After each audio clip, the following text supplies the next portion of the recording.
सुभान अल्लाह।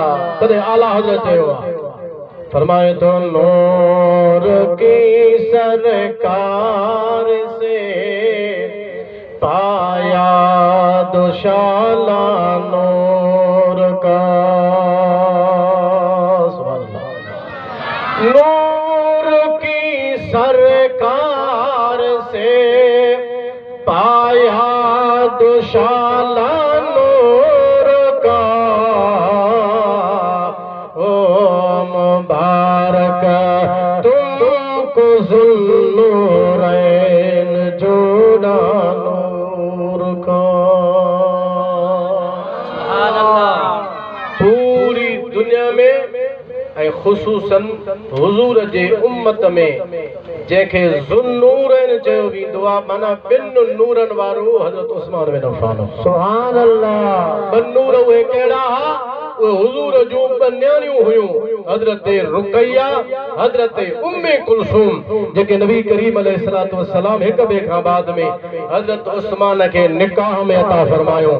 सरकार ख़ुदि नूर आहे, हुज़ूर जी औलाद नूर, उन नूर वारे नबीअ जूं ॿ नूर न्याणियूं हज़रत उस्मान जे निकाह में आयूं, तॾहिं हज़रत उस्मान खे ज़ुन्नूरैन चयो वेंदो आहे।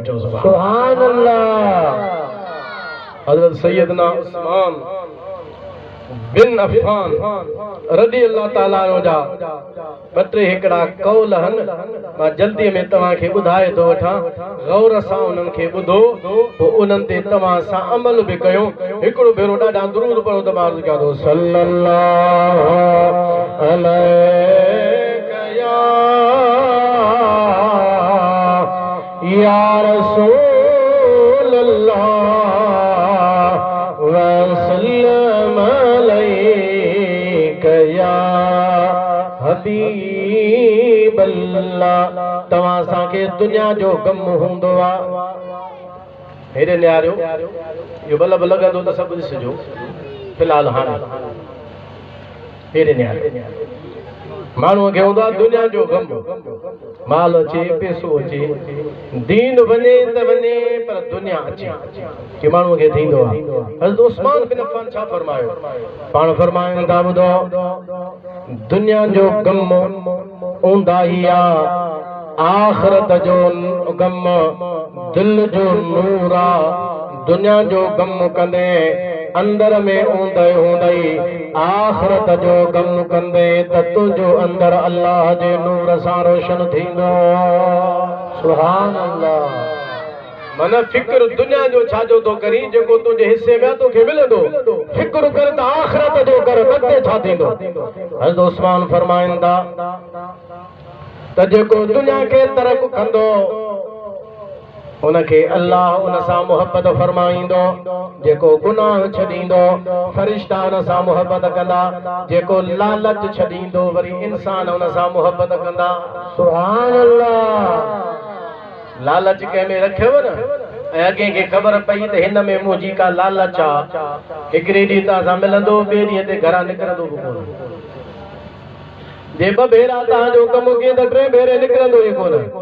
हाणे जो खणी मोबाइल आवा किथे आहे, जे मां डोकरीअ वेठो आहियां, हूंदो घर, छो चवंदो इहो लालची आयो आहे, को न को लालच खणी आयो हूंदो। हज़रत उस्मान फरमाइनि था तूं तमामु ख़तमु कर, सभु माण्हू तोसां मुहबत कंदा। सुभान अल्लाह। गुनाह छॾ त मलाइक तोसां मुहबत कंदा। दुनिया का हथ धो त अल्लाह तोसां मुहबत कंदो। हज़रत उस्मान फरमाइनि था चार शयूं बेकार आहिनि। अब हेॾे नियारियो घणियूं शयूं? चार शयूं बेकार आहिनि। पहिरें नंबर ते पाण फरमायो उहो इल्मु बेकार आहे जिथे अमल न आहे। उहो इल्मु बेकार जंहिंमें अमल न आहे। बे नंबर ते वो माल बेकार जेको खर्च को न थे, माना लाजरा में खर्च को न करे।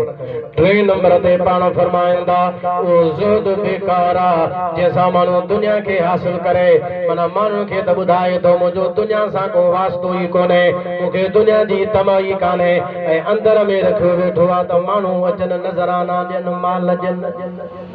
सुभान अल्लाह। हेदा ज़ुल्द मन दुनिया सा वास्तो ना है हालांकि उन ही गाल जे करे उन ही वास्ते सा भई दुनिया के तो हासिल करे यो बेकार आ। चौथे नंबर ते पाण फरमाइंदा उहा डिघी उम्र खराबा बेकारा जैन डिघी उम्र में मिलंदे भी माना डिघी उम्र होंदे भी ए आखिरत जे लाइ सामान तैयार कोन करे सको 50 साल उम्र मिली आखिरत जे लाइ सामान तैयार कोन थियो 60-70 साल उम्र मिली वई पर आखिरत जे लाइ सामान तैयार कोन थियो।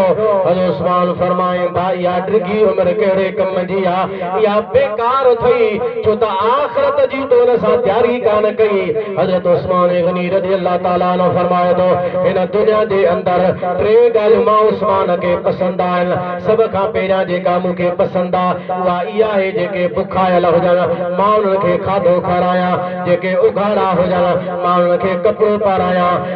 नंबर ते मां उस्मान इन गाल के चाहींदो आया त मुंहिंजी अखो जे अल्लाह जो कुरान हुजे दीदार बि कंदो रहा त कुरान पढ़ंदो बि रहा। सुभान अल्लाह। वो कुरान असां केतिरो था पढ़ो और तव्हां असांखे ख़बर आहे।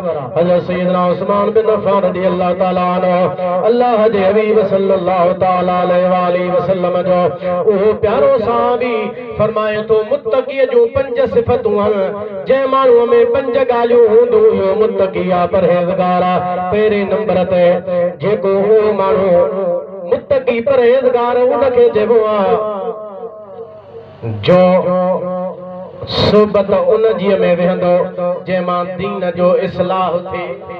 सुभान अल्लाह। बाबा जी दे दीन जो इस्लाह न थे रहंदो माण्हू पंहिंजी बेड़ी बोड़े। हज़रत उस्मान फरमाइन था त मुत्तक़ी जी निशानी या ना आहे मुत्तक़ी जी निशानी परहेज़गार जी ही आहे।